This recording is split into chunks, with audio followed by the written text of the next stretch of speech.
Dios los bendiga. Buenos días. Haremos la Sagrada Escritura en el libro de Romanos, capítulo 7.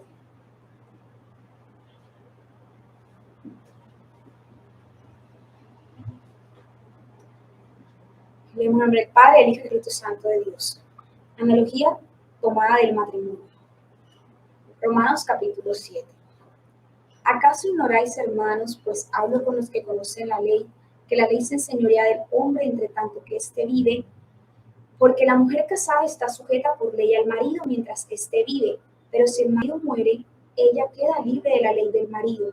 Así que, si en vida del marido se uniere a otro varón, será llamada adúltera, pero si su marido muriere, es libre de esa ley, de tal manera que si se uniere a otro marido, no será adúltera.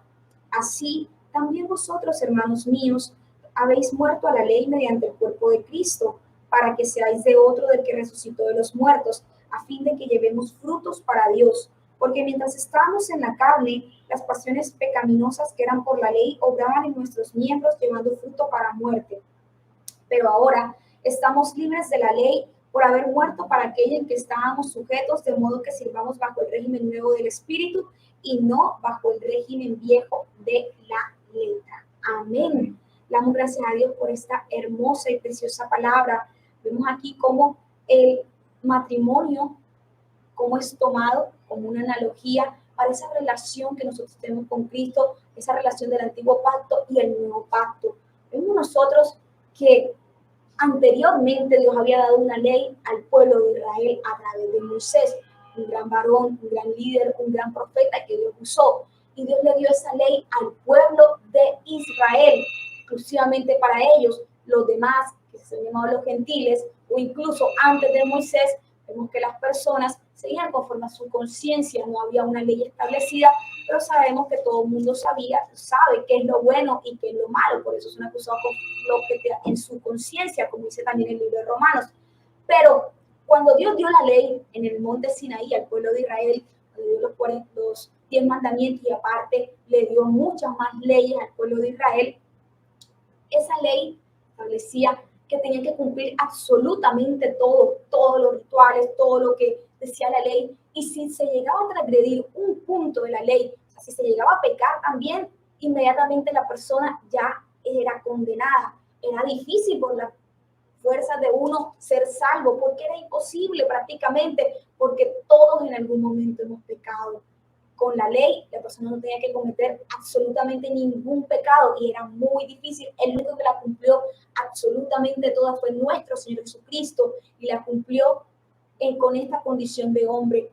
Jesús, siendo Dios, se hizo hombre, se hizo carne y nos mostró que, claro que se puede cumplir la ley de Dios, porque la ley no es que era mala, la ley es buena, es santa, la dio el mismo Dios, pero nosotros, seres humanos, es difícil cumplirla con nuestras propias fuerzas, es difícil por el pecado que mora en cada uno de nosotros, porque el cuerpo lleva al pecado, pero Jesús nos mostró que aunque vino en este cuerpo, el pecado no se pudo enseñorear de él, porque él estaba viviendo una vida en oración, una vida en ayuno, una vida en consagración. Jesús no vino de pronto con un cuerpo celestial para decir que el pecado no se podía enseñorear. Vino con este cuerpo, pero nos mostró que sí se podía vencer al pecado, sí se podía vencer las tentaciones. Por eso se hizo carne para dar su vida en la cruz del Calvario.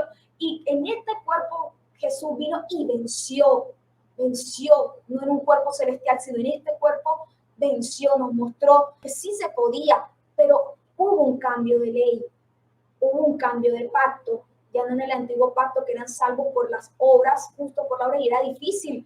Sabemos que allí no había un perdón de pecados, así como hoy en día que nosotros le pedimos perdón directamente a Dios, sino que sus pecados eran cubiertos, tenían que hacer ciertos rituales que encontramos en el libro de Levítico, especialmente en Éxodo, Levítico y Deuteronomio, unos rituales que comentaban que tenía el sumo sacerdote que ir, ser expiación por los pecados del pueblo, tenía que matar un corderito y cada cierto tiempo anualmente tenían que hacer esta expiación. Primero el sumo sacerdote entraba al lugar santísimo, pedía perdón por sus pecados y luego por los pecados del pueblo. Y aparte, cuando había ciertas transgresiones, tenían que hacer ellos ciertas ofrendas por el pecado, dar ciertos corderitos, porque esa sangre que era derramada no borraba sus pecados, sino la cubría. Y era algo que tenían que hacer constantemente. Y Jesús, cuando dio su vida, se presentó como ese corderito, hubo un cambio de pacto. En ese cambio de pacto sabemos nosotros que Jesús derramó hasta la última gota de sangre, un cambio de pacto que no se dio con el nacimiento de Jesús, porque sabemos que cuando Jesús estuvo aquí, Él cumplió lo que estaba establecido en la ley, pero cuando Él murió, ahí es que vemos el cambio de pacto. Murió y resucitó, sabiendo que no somos salvos ya por nuestras obras o por cumplir absolutamente toda la ley, sino por su gracia. Somos salvos por su gracia. Uno diría, bueno, pero entonces, ¿por qué el antiguo pacto? Recordemos que el antiguo pacto, la ley le dio vida al pecado, porque estaba establecido que era lo que Dios no le agradaba. Entonces, donde abundó el pecado, sobreabundó la gracia de Dios. Pero no porque la ley fuese mala, porque la ley la dio el mismo Dios, sino que era muy difícil cumplirla toda por nuestras propias fuerzas, ser salvos. Pero vemos que nuestro Padre Celestial en su infinito amor envió a su único Hijo, envió a nuestro Señor Jesucristo para que diese su vida por ti, por mí en la cruz del Calvario. Y es hermoso el amor tan grande que, siendo Cristo rechazado por su propio pueblo, murió por el pueblo de Israel. Siendo Cristo rechazado por muchos gentiles, murió por toda la humanidad. Porque Dios nos ama tanto que Él no espera que nosotros primero demos el primer paso, sino que Él dio el primer paso. Él dio su vida por amor a nosotros, compró nuestras vidas a precio de sangre. Ninguna vida vale más que otra, todos valemos lo mismo, porque Cristo Jesús pagó a precio de sangre por nuestras vidas. Cristo compró nuestras vidas a precio de sangre, pero vemos que Él nos da libertad. Cada quien decide qué quiere hacer, si seguir los caminos de Dios o si apartarse de los caminos de Cristo. Dios nos da libertad, pero Cristo Jesús murió en la cruz por todos nosotros. Nuestro Padre Celestial envió a su único Hijo para morir en la cruz, para ese perfecto plan de salvación por toda la humanidad. Pero hay algunos que rechazan ese plan, otros que vienen y lo aceptamos y seguimos. Y vemos aquí esta hermosa palabra que nos muestra cómo en este nuevo pacto somos salvos por gracia. No es por las obras que hagamos, es por la gracia y la misericordia de Dios. Pero la gracia y la misericordia de Dios, vemos cómo nos lleva a hacer lo bueno, nos lleva a hacer y cumplir lo que está establecido en la ley de Dios. Es decir, los mandamientos que no hay que robar, no hay que matar, no hay que hacer mal al prójimo, no hay que codiciar.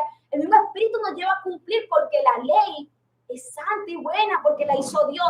Solamente que sabemos que ya la parte de rituales, eso está abrogado, derogado, pero estamos ahora bajo un nuevo régimen de la gracia, del Espíritu. Si estamos bajo el régimen del Espíritu, es porque tenemos que dejarnos guiar por el Espíritu Santo de Dios. Sabemos que somos salvos por gracia, pero eso no lleva a que uno esté pecando deliberadamente. Eso no nos tiene que llevar a pensar uno que peco, rezo, empato y ahí con el empate ya tengo la salvación. No es así.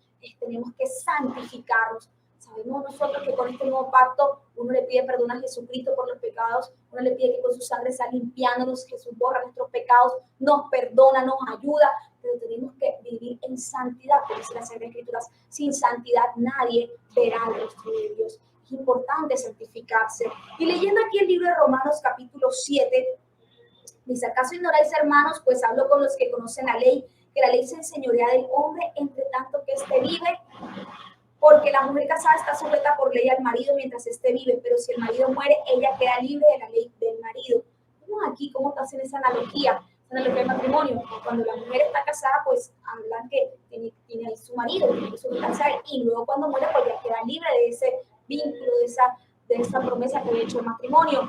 Así mismo nosotros antes, el ser humano, cuando estaba la ley, tenía que someterse y sujetarse a la ley. Pero cuando Cristo Jesús murió en la cruz del Calvario, sabemos nosotros que ya no se tiene uno que sujetar o creer que va a ser salvo por esas obras, sino sujetarse directamente al Espíritu Santo de Dios.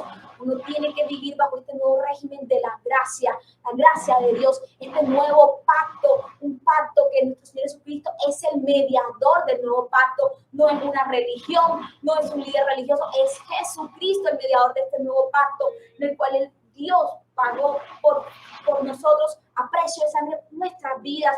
Dio su vida en la cruz del Calvario siendo santo, puro, inocente. Y esta hermosa palabra nos muestra que en este nuevo régimen, en este nuevo pacto, es algo importante. dejarnos guiar por el Espíritu Santo de Dios. Es importantísimo y tiene que ser prioritario en nuestras vidas, como dice el versículo 6. Pero ahora estamos libres de la ley por haber muerto para aquella en que estábamos sujetos. Recordemos que el énfasis de la ley, ¿qué era? Las obras. Cumplir todo lo que está en la ley, cumplir los rituales, las obras.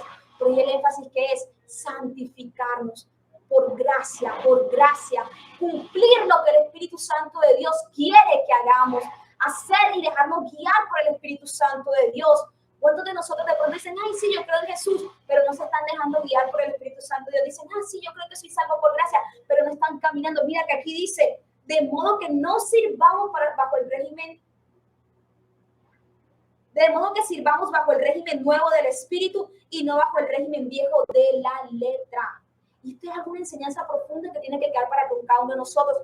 Mira que Dios está pidiendo, ustedes están libres de eso. No es para que estén siendo esclavos de la letra y viviendo en rituales. Cuando aquí habla que viviendo régimen viejo de la letra, se refiere a que el pueblo de Israel, cuando Dios le dio la ley, ellos no estaban viviendo conforme al verdadero sentido de la ley. Por eso se escandalizaban cuando Jesús decía, es que sí, Dios dio el día de reposo, pero es que prima la misericordia.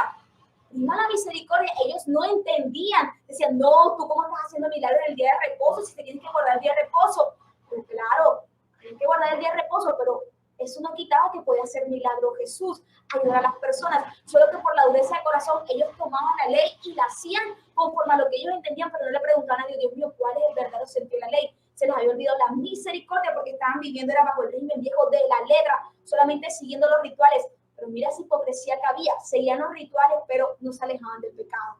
Claro, el ritual decía que si se encontraba una mujer en adulterio, entonces había que apedrearla, pero ellos estaban haciendo otro tipo de pecados y ahí sí, esos lo justificaban, porque vivían en hipocresía. Por eso Jesús los llamó sepulcros blanqueados, por eso Juan el Bautista los llamó víboras, generación de víboras.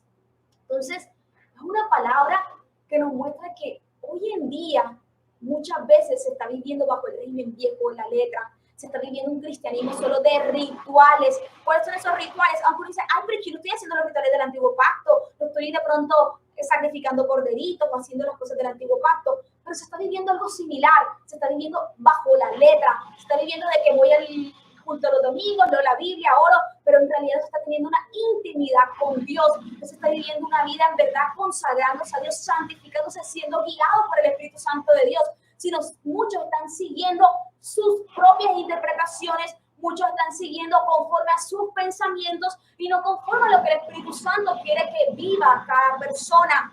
Por eso dice, no estamos bajo el régimen viejo de la letra. ¿Por qué si no estamos bajo el régimen viejo de la letra? Porque se está viviendo una vida de rituales. En el viejo régimen de la letra había muchos rituales, había muchos ceremoniales. Hoy en día muchos viven con esos rituales, viven un cristianismo por costumbre, porque como fui criada en un hogar cristiano y tengo que ir a los domingos a la iglesia, como tengo que ofrendar para que Dios me bendiga, pero no se está viviendo verdaderamente la palabra de Dios. Y es algo que Dios detesta, porque Dios no le agrada, porque hay hipocresía de por medio.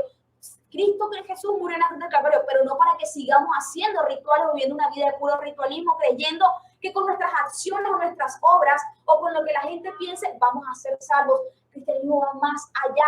Cuando somos seguidores de Cristo, seguimos el camino de Cristo siendo guiados por el Espíritu Santo.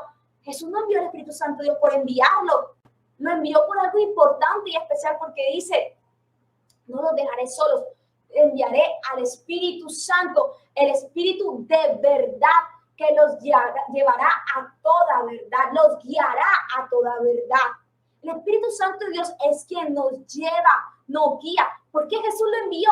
Porque necesitamos en este camino, en este transcurrir, no estar solos, sino alguien que nos guíe, que nos lleve a la verdad, no para nosotros interpretar como va con el pueblo de Israel, que está tomando las escrituras, tomando la ley a su manera, interpretándola, sino para que nosotros supiésemos la verdad, el verdadero sentido, y no hubiese nuestra interpretación, sino lo que Dios quería, la esencia, Dios quería que nosotros aprendiésemos. Por eso el Espíritu Santo es el que nos lleva a toda verdad. No es conforme nosotros querramos o pensemos que se debe vivir el cristianismo. Es conforme al Espíritu Santo de Dios nos lleve a vivir una vida en obediencia a Dios. Por eso habla, estamos bajo el régimen, de modo que sirvamos bajo el régimen nuevo del Espíritu. ¿Será que estamos entendiendo y comprendiendo bien esto en nuestras vidas y meditándolo? Estamos viviendo bajo el régimen del Espíritu. Cuando hablan bajo el régimen del Espíritu, no solamente la gracia, sino va mucho más allá. Va a vivir siendo guiados por el Espíritu Santo de Dios. Vivir en el Espíritu. Vemos el libro de Romanos capítulo 8, versículo 1 en adelante, que nos habla sobre vivir en el Espíritu. Dice el versículo 2, porque la ley del Espíritu de vida en Cristo Jesús me ha librado de la ley del pecado y de la muerte. Porque lo que era imposible para la ley, por cuanto era débil por la carne, Dios enviando a su Hijo en semejanza de carne de pecado, y a causa del pecado condenó el pecado en la carne, para que la justicia de la ley se cumpliese en nosotros, que no andamos conforme a la carne, sino conforme al Espíritu. Ese es el régimen del Espíritu. Andar conforme al Espíritu Santo Dios que quiere que andemos. Cumplir la palabra de Dios, pero no conforme a lo que nosotros interpretemos y adoptemos creyendo que es lo mejor para nuestras vidas, sino conforme al Espíritu Santo. Dios nos enseña y quiere que vivamos para que estemos en santidad, en consagración, seamos gratos delante de la presencia de Dios. Estamos viviendo siendo guiados por el Espíritu Santo. Mira esa analogía tomada al matrimonio. Ya Cristo Jesús murió, somos libres de esa ley de antes. No estamos para vivir en el régimen de la ley. Y uno diría, pero es que yo no soy judío, no soy israelita, entonces nunca estuve sujeto a esa ley. Pero muchas veces se vive un cristianismo de letra, de rituales, y no se vive un cristianismo por el Espíritu Santo de Dios. Si Cristo nos ha libertado, si Cristo quiere que seamos salvos, ¿por qué no nos dejamos guiar por el Espíritu Santo de Dios? Si el Hijo nos ha hecho libres, vivamos una vida verdaderamente en libertad, siendo guiados por el Espíritu Santo de Dios y no siendo esclavos del pecado. Porque hoy en día muchas personas y dicen que están libres, pero están siendo esclavas del pecado. El pecado se está enseñoreando de ellos. Y da más tristeza que muchos cristianos también están viviendo una vida dejándose enseñorear por el pecado, que el pecado es el que está reinando. Y como el pecado es el que está reinando, no cumplen la palabra de Dios, sino que se justifican y la palabra intentan adoptándola, intentan cumplir ciertos versículos. Voy a coger uy no, pero este no me gusta mucho porque esto va y me toca la llaga, me toca la herida. Me está viniendo y llegando mucho a la conciencia y no me voy a justificar. Este versículo no, ya este versículo, eso es para la gente de antes, hoy en día no se puede aplicar. Y muchos están, en vez de convertirse y seguir la palabra de verdad, están viviendo y tergiversando la palabra de Dios para justificar su pecado. Y hay de aquellas personas que hagan eso. ¿Y por qué? Porque están siendo esclavos del pecado. Y en esa esclavitud del pecado ellos mismos se engañan y creen que son libres porque van a la iglesia, creen que son libres y están con Cristo porque diezman y ofrendan, creen que están siendo verdaderos hijos de Dios porque están predicando, pero no se dan cuenta que no se han apartado del pecado, que están justificando el pecado y no quieren vivir siendo guiados por el Espíritu Santo de Dios. Entonces tenemos que tener cuidado. Ya esta carne, dice el versículo 5, porque mientras estábamos en la carne, las pasiones pecaminosas que eran por la ley obraban en nuestros miembros. Un versículo importante, porque mientras estábamos en la carne. ¿Qué tipo de cristianos estamos siendo? ¿Cristianos como Dios quiere que seamos viviendo en el Espíritu o se está viviendo una vida carnal? Se está viviendo aparentemente el título cristiano, pero se está dejando guiar la persona por la carne. Hay de las tentaciones, justificándose por ir a la iglesia. Eso es lo que Dios quiere. Si Dios ya nos hizo libres, Él no quiere que nosotros andemos dejándonos guiar por la carne, satisfaciendo los deseos de la carne, sino que dejemos nosotros que nuestras vidas sean guiadas por el Espíritu Santo de Dios. Ese es el verdadero cristianismo. Que dejemos guiar, ¿cierto? Ser discípulos de Cristo, seguidores de Cristo, dejándonos guiar por el Espíritu Santo de Dios. Ser cristiano no significa que solo creamos en Jesús. Va más allá. Es vivir la vida que Jesús quiere que vivamos. Ser imitadores de Cristo. Y como imitadores de Cristo, fundamental, dejarnos guiar por el Espíritu Santo de Dios. De modo que no sirvamos bajo el régimen del viejo de la letra, sino bajo el régimen nuevo del espíritu. Ese es ser una nueva criatura. Eso es nacer de nuevo, eso es ser un hombre nuevo. No como Nicodemo que pensaba, bueno, nacer de nuevo, tienen que entrar otra vez al vientre de la madre. No era eso. Nacer de nuevo es recibir a Cristo en el corazón, pedirle perdón a Cristo y ese viejo hombre quede sepultado, quede atrás. Y no que el viejo hombre quede cubierto, porque eso es lo que se está manejando hoy en día. El viejo hombre se cubre con la fachada de cristiano, con la fachada de seguidor de Cristo. Y eso no es lo que quiere Dios, que se quede cubierto el viejo hombre, pero en lo oculto hago las cosas que a Dios no le agradan. Y me justifico. Dios quiere que ese pecado ya quede borrado. Porque Dios subió a la cruz del Calvario para que se borra nuestros pecados. Que ese viejo hombre quede sepultado. Y que de verdad se viva en santidad. En verdad se viva en consagración. Por eso uno de los pasos que uno da como discípulo de Cristo es el bautismo. El bautismo no es que borre pecados, pero dice, es para el libro de Pedro, 1 Pedro, aspiración de una buena conciencia. Mira, aspiración de una buena conciencia. Mira que el seguidor de Cristo marca un antes y un después en nuestras vidas. No marca una justificación de por medio y creer que ya pido perdón y soy salvo. Va más allá. Seguidor de Cristo es un antes y un después. El viejo hombre ya está fuera. Somos nuevas criaturas. Por tanto, vivamos siendo guiados por el Espíritu Santo de Dios. Vivamos siendo guiados por su Santo Espíritu. Porque el Espíritu Santo de Dios conoce lo más profundo del corazón del Padre y sabe cuál es la intención y el propósito que nuestro Padre Celestial tiene para con nosotros. Y por eso nos lo enseña y nos lo revela. El Espíritu Santo de Dios conoce a Jesús porque sabemos Padre y el Espíritu Santo es un mismo Dios y nos enseña el propósito que tiene Cristo con nuestras vidas. El Espíritu Santo es el que nos lleva a toda verdad y nos muestra el verdadero propósito que Dios tiene con cada uno de nosotros. Entonces, esto es una palabra que nos muestra, decimos que estamos bajo el nuevo régimen, pero en verdad estamos dejándonos guiar por el Espíritu Santo de Dios. Estamos de verdad viviendo la vida que a Dios le agrada o la vida que me agrada, cumpliendo el propósito que a Dios le agrada o cumpliendo el propósito que me agrada, caminando en el camino que Dios le agrada o caminando en lo que a mí me agrada, pensando en lo que Dios le agrada o pensando en lo que me agrada. ¿A quién estamos buscando agradar? A veces uno se justifica y dice, ¿por qué no estoy buscando agradar al hombre? Pero algo más peligroso que agradar al hombre es buscarse agradar a sí mismo en vez de agradar a Dios. Satisfacer los deseos de la carne que hay en la persona, que satisfacer y hacer la voluntad de Dios. El humanismo nos enseña muchas cosas de, mira, haz lo que tú sientes en tu corazón. Pero eso también puede dar la perdición cuando eso va en contra de la voluntad de Dios. Es como cristiano, Señor, ayúdame a hacer lo que tu Santo Espíritu quiere que yo haga.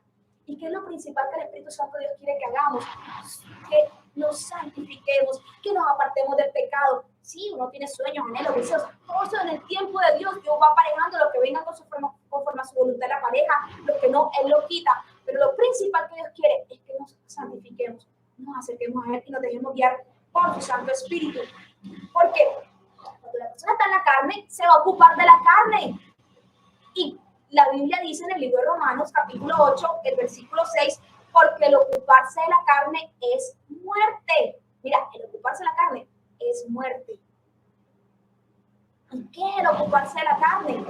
Ocuparse de la carne es satisfacer los deseos de la carne. Ocuparse de la carne es dar prioridad a tus proyectos, tus deseos, tus anhelos, y hacer la voluntad de Dios. Eso es satisfacer los deseos de la carne. Porque una vez solo le enfoca a pecado y va más allá. Va más allá. Porque hay gente que conoce la voluntad de Dios y no la hace por poner en prioridad a su familia, por poner en prioridad sus deseos, por poner en prioridad cualquier cosa menos a Dios. Pero Pero cuando ponemos de prioridad a Dios, todas las demás cosas, dice, Dios las da por añadidura. No estamos diciendo ahora que no tengan proyectos, no tengan deseos, no tengan anhelos. No estamos diciendo eso. Estamos diciendo que nuestra prioridad tiene que ser buscar el rostro de Dios, buscar vida eterna y salvación eterna, buscar el propósito de Dios en nuestras vidas y hacerlo. Y las demás cosas Dios las da, pues las permite por añadidura. Pero los que son del Espíritu, en las cosas del Espíritu se ocupan. Entonces, si decimos que estamos en el nuevo reino, si decimos que estamos en el Espíritu, y en el transcurso del día, en su hogar, les invito a que lean el libro de Romanos, capítulo 8, leer y meditar qué significa vivir en el Espíritu, qué es, y va más allá de ir a una iglesia, va más allá de orar y pedirle a Dios que nos ayude, va más allá de uno decir que es cristiano, decir que Dios te bendiga. Vivir en el Espíritu es dejarnos guiar por el Espíritu Santo de Dios. Y no solamente en la parte espiritual, no solamente cuando hay un problema, sino en todo momento.